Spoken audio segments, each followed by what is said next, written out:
Hey, Tech Guide Ninjas here. Hope you're having a good day today. So today we're looking at how to connect your Claude AI to Google Drive. So there are a few ways you can do this. You can do it right from a new chat just by clicking on the plus icon and then going to connectors and manage connectors.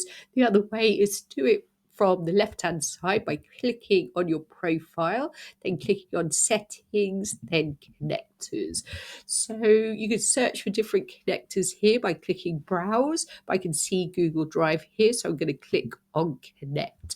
So then it will ask you to log into your Google account. So click on continue and it will ask you to make sure that you trust Claude. If you do, click continue and then you should be connected. So I can see here at the top, connected to Google Drive.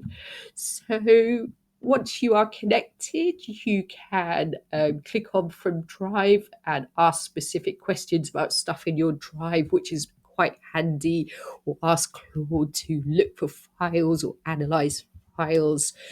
So I hope that was helpful. Please like the video and subscribe. I will see you soon.